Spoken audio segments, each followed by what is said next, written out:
दोस्तों, मैं हिंदी शुदा आज की कक्षा में आप सभी का हार्दिक स्वागत एवं अभिनंदन करती हूँ। दोस्तों, आज मैं कक्षा 7 की पुस्तक बाल रामायण में पहला पाठ है अवधपुरी में राम। इसके वाचन को स्पष्ट करूंगी और आप सभी लोग मेरे साथ बने रहिएगा। इस पुस्तक के सार संदर्भ को समझने के लिए एवं परीक्षा उपयोगी जितने भी महत्वपूर्ण प्रश्न इनसे बनेंगे उनको भी देखने के लिए। तो आइए बिना किसी विलंब के हम पाठ की तरफ अग्रसर होते हैं। पहला पाठ है अवधपुरी में राम।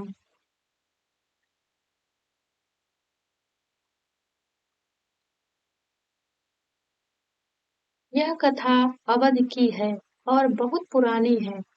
अवध में सरयू नदी के किनारे एक अति सुंदर नगर था। अयोध्या सही अर्थों में दर्शनीय, देखने लायक, भव्यता जैसे उसका दूसरा नाम है। अयोध्या में केवल राजमहल भव्य नहीं था, उसकी एक एक इमारत आलीशान थी। आम लोगों के घर भव्य थे, सड़कें चौड़ी थी, सुंदर बाग बगीचे, पानी से लबालब भरे सरोवर, खेतों में लहराती हरियाली, हवा में हिलती फसलें सरयू की लहरों के साथ खेलती थी। अयोध्या हर तरह से संपन्न नगरी थी। संपन्नता कोने अंतरे तक बिखरी हुई, सभी सुखी, सब समृद्ध। दुख और विपन्नता को अयोध्या का पता नहीं मालूम था, या उन्हें नगर की सीमा में प्रवेश की अनुमति नहीं थी। पूरा नगर विलक्षण था, अद्भुत और मनोरम। उसे ऐसा होना ही था। वह कोसल राज्य की राजधानी था। राजा दशरथ वहीं रहते थे। उनके राज में दुख का भला क्या काम। राजा दशरथ कुशल योद्धा और न्यायप्रिय शासक थे। महाराज अज के पुत्र, महाराज रघु के वंशज, रघुकुल के उत्तराधिकारी। रघुकुल की रीति नीति का प्रभाव हर जगह दिखाई देता था। सुख समृद्धि से लेकर बात व्यवहार तक लोक मर्यादाओं का पालन करते थे, सदाचारी थे। पवित्रता और शांति हर जगह थी, नगर में भी, लोगों के मन में भी। राजा दशरथ तपस्वी थे, यशस्वी थे। उन्हें किसी की चीज की कमी नहीं थी। राज सुख था, कमी होने का प्रश्न ही नहीं था। लेकिन उन्हें एक दुख था, छोटा सा दुख, मन के एक कोने में छिपा हुआ। वह रह रहकर उभर आता था, उन्हें सालता रहता था।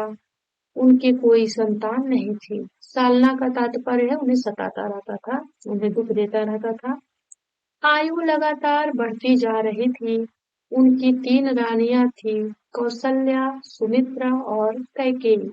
रानियों के मन में भी बस यही एक दुख था, संतान की कमी। जीवन सूना सूना लगता था। राजा दशरथ से रानियों की बातचीत प्रायः इसी विषय पर आकर रुक जाती थी। राजा दशरथ की चिंता बढ़ती जा रही थी।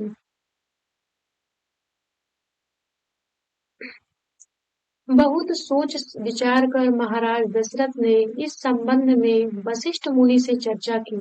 उन्हें पूरी बात विस्तार से बताई। रघुकुल के अगले उत्तराधिकारी के बारे में अपनी चिंता बताई। मुनि वशिष्ठ राजा दशरथ की चिंता समझते थे। उन्होंने दशरथ को यज्ञ करने की सलाह दी। पुत्रेष्टि यज्ञ, पुत्रेष्टि यज्ञ जो पुत्र की कामना के लिए की जाती है। महर्षि ने कहा, आप पुत्रेष्टि यज्ञ करें महाराज, आपकी इच्छा अवश्य पूरी होगी। यज्ञ महान तपस्वी ऋष्यभृंग की देखरेख में हुआ। पूरा नगर उसकी तैयारी में लगा हुआ था। यज्ञशाला सरयू नदी के किनारे बनाई गई। यज्ञ में अनेक राजाओं को निमंत्रित किया गया। तमाम ऋषि मुनि पधारे। शंख ध्वनि और मंत्रोच्चार के बीच एक एक कर सबने आहुति डाली। अंतिम आहुति राजा दशरथ की थी। यज्ञ पूरा हुआ। अग्नि के देवता ने महाराज दशरथ को आशीर्वाद दिया। कुछ समय बाद दशरथ की इच्छा पूरी हुई। तीनों रानियां पुत्रवती हुई। महारानी कौसल्या ने राम को जन्म दिया। चैत्र माह की नवमी के दिन रानी सुमित्रा के 2 पुत्र हुए, लक्ष्मण और शत्रुघ्न। रानी कैकेयी के पुत्र का नाम भरत रखा गया। राजमहल में खुशी छा गई, नगर में बधाइयां बजने लगी, मंगल गीत गाए गए। हर ओर खुशी उत्सव जैसा दृश्य। राजा दशरथ प्रसन्न थे, उनकी मनोकामना पूरी हुई। प्रजा प्रसन्न थी कि दशरथ की चिंता दूर हुई। नगर में बड़ा समारोह आयोजित किया गया। धूमधाम से आयोजन में दूर दूर से लोग आए। राजा दशरथ ने सबको पूरा सम्मान दिया, उन्हें कपड़े, अनाज और धन देकर विदा किया। चारों राजकुमार धीरे धीरे बड़े हुए। वे बहुत सुंदर थे, सुदर्शन। साथ खेलने निकलते तो लोग उन्हें देखते रह जाते, आंखें उनसे हटती ही नहीं थी। चारों भाइयों में आपस में बहुत प्रेम था।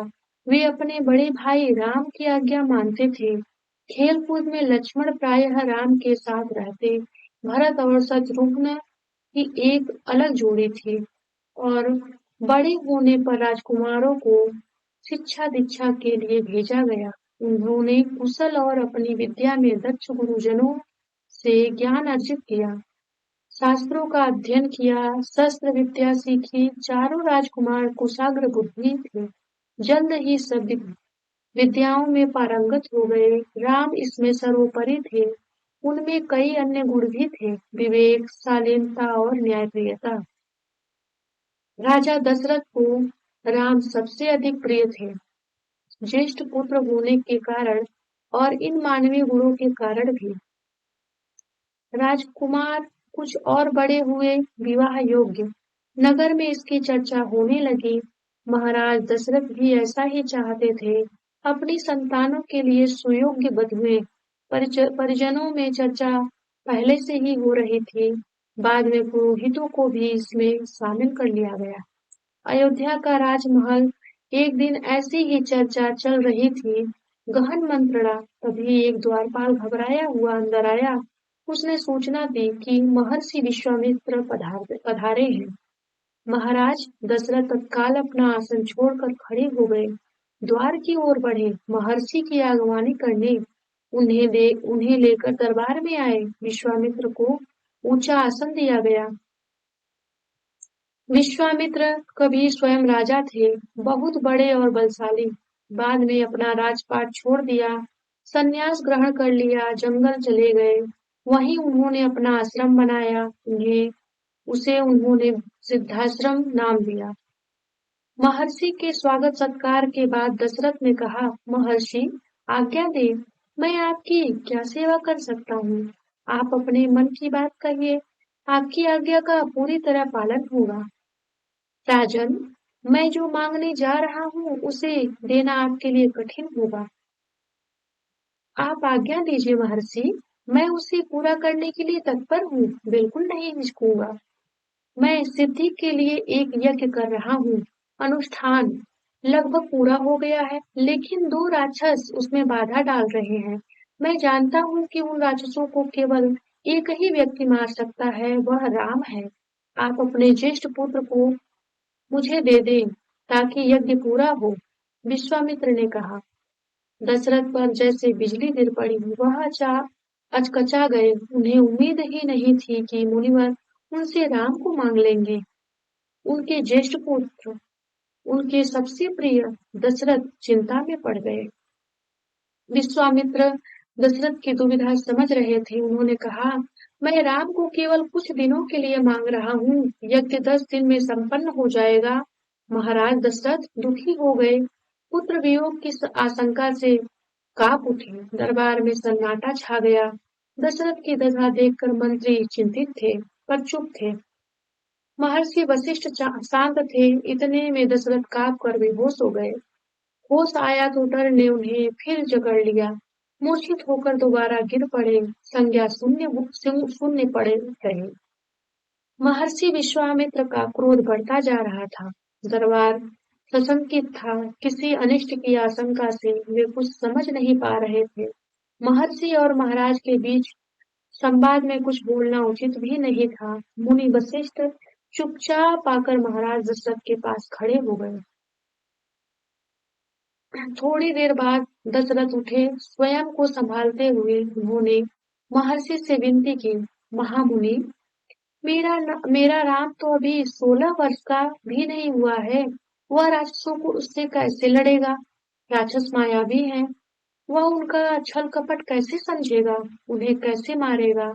इससे अच्छा हो तो यही होगा कि आप मेरी सेना ले जाएं। मैं स्वयं आपके साथ चलूं, राक्षसों से युद्ध करूं। महर्षि विश्वामित्र ने कोई प्रतिक्रिया व्यक्त नहीं की। क्रोधित थे, पर उसे व्यक्त नहीं कर रहे थे। उन्हें अपने यज्ञ के नियम याद थे। क्रोध करने से यज्ञ खंडित हो जाता, अनुष्ठान अधूरा रह जाता।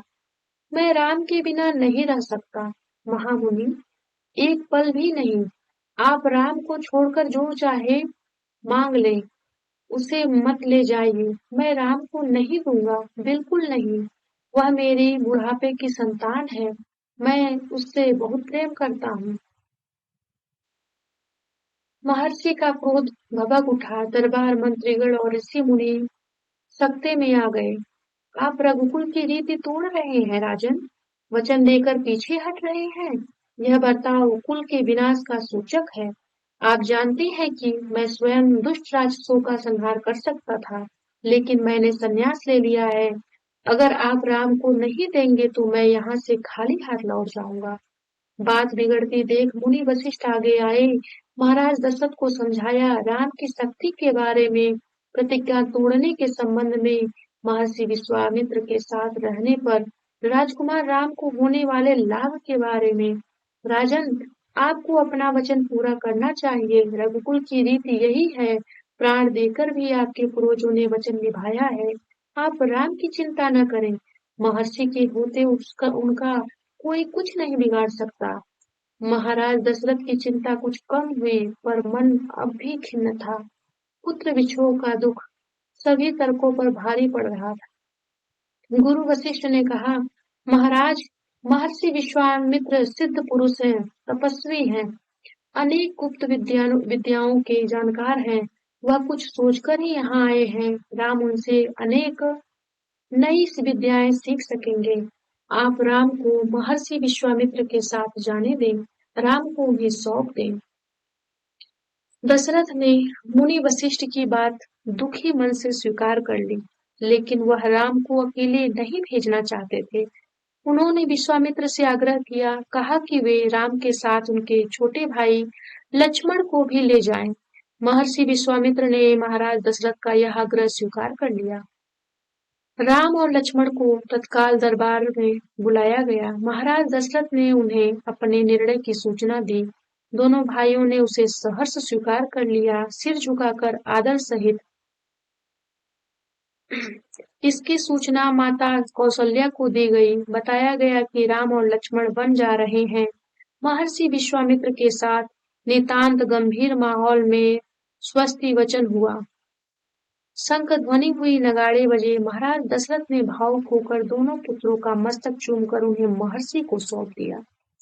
दोनों राजकुमार बिना विलंब किए महर्षि के साथ चल पड़े। बीहड़ और भयानक जंगलों की ओर। विश्वामित्र आगे आगे चल रहे थे, राम उनके पीछे थे। लक्ष्मण राम से 2 कदम पीछे, अपने धनुष संभाले हुए, पीठ पर तुरीड़ बांधे, कमर में तलवारें लटकाए। तो इस प्रकार जो है यह पाठ यहाँ पर पूर्ण हुआ दोस्तों। अब अगले पाठ में हम इसके आगे के भाग को देखेंगे और अगले वीडियो में दोस्तों।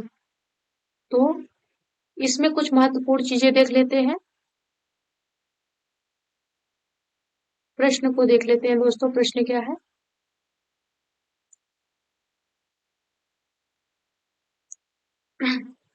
अज जो है, अज के पुत्र जो हैं रघु, रघु के वंशज, महाराज रघु के वंशज।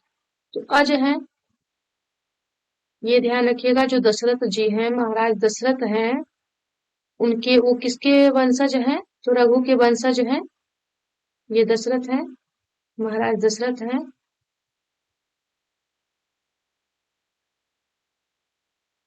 महाराज अज के पुत्र, महाराज रघु के वंशज, रघुकुल के उत्तराधिकारी। रघुकुल की रीति नीति का प्रभाव हर जगह दिखाई देता रहा। तो ये ध्यान रखिएगा कि रघुकुल रीति है ना, रघुकुल रीति सदा चली आई, प्राण जाए पर वचन न जाए, ये ध्यान रखिएगा। और महाराज जो दशरथ हैं उनकी कितनी रानियां थी? उनकी 3 रानियां थी। कौन कौन थी? तो कौशल्या, सुमित्रा और कैकेयी। और ये ध्यान रखिएगा। और अगला प्रश्न देख लीजिएगा, अगला प्रश्न क्या है। राजा जो है महाराज जो दशरथ हैं उन्होंने वशिष्ठ मुनि से चर्चा की थी कि जो है संतान नहीं है और जो हमारा वंश है वो कैसे आगे बढ़ेगा। तो इन सब का जो समाधान कौन करता है? तो वशिष्ठ मुनि करते हैं। और दशरथ वशिष्ठ मुनि जो है वो राजा दशरथ को आज्ञा देते हैं कि आप पुत्रेष्टि यज्ञ करवाइए। तो ये भी ध्यान रखिएगा। और यह जो यज्ञ हुआ था किसके देख रेख में हुआ था? तो यह यज्ञ जो है महान तपस्वी ऋष्य भृंग की देख रेख में हुआ था। ऋष्य भृंग जो ऋषि हैं उनके देख रेख में हुआ था, ये भी ध्यान रखिएगा। और सरयू नदी के किनारे हुआ था। यज्ञशाला कहाँ बना था? तो सरयू नदी के किनारे। ये भी प्रश्न बनेगा, सरयू नदी के किनारे यज्ञशाला बना था इसका। और सबसे अंतिम में सारे राजाओं के मतलब आहुति डाल लेने के बाद जो है राजा दशरथ जो है सबसे अंतिम में आहुति डालते हैं। जो यज्ञ होता है पुत्रेष्टि यज्ञ होता है उसमें सबसे अंतिम में राजा आहुति डालते हैं, ये भी प्रश्न बनेगा। अग्नि देवता जो है अग्नि के देवता ने महाराज दशरथ को आशीर्वाद दिया। तो ये भी प्रश्न बनेगा किस देवता ने महाराज दशरथ को वरदान दिया था? तो आशीर्वाद दिया था तो अग्नि देवता ने दिया था, अग्नि के देवता ने। और ये ध्यान रखिएगा कि जो रानियां थी 3 रानियां, कौशल्या से उनको राम जन्म लेते हैं। कौशल्या से कौन जन्म लेता है? तो राम जन्म लेते हैं नवमी के दिन, चैत्र माह नवमी के दिन। और सुमित्रा के 2 पुत्र होते हैं, ये भी प्रश्न बनेगा, लक्ष्मण और शत्रुघ्न। रानी कैकेयी को कितने पुत्र होते हैं? तो 1 पुत्र होते हैं जिसका नाम वो भरत रखती हैं। और ध्यान रखिएगा और क्या प्रश्न है इससे, इनके प्रश्न भी देख लेते हैं। जो चारों राजकुमार हैं,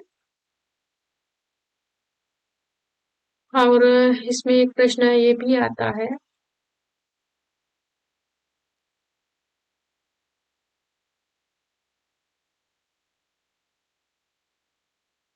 हाँ, ये जो महर्षि विश्वामित्र हैं, यह जब महल में आते हैं तो इनके स्वागत के लिए कौन उठ करके खड़े हो जाते हैं? तो इनके स्वागत के लिए उठ करके खड़े हो जाते हैं महाराज दशरथ, राजा दशरथ जी खड़े हो जाते हैं। और महर्षि विश्वामित्र ही राम को ले जाने के लिए आते हैं, ये भी ध्यान रखिएगा, वो राम को मांगते हैं। और जो महाराज दशरथ हैं वो राम के साथ लक्ष्मण को भी भेज देते हैं। तो ये कहानी यहाँ आपने देखा ही, यहाँ पे ये पूर्णतः स्पष्ट हो गया।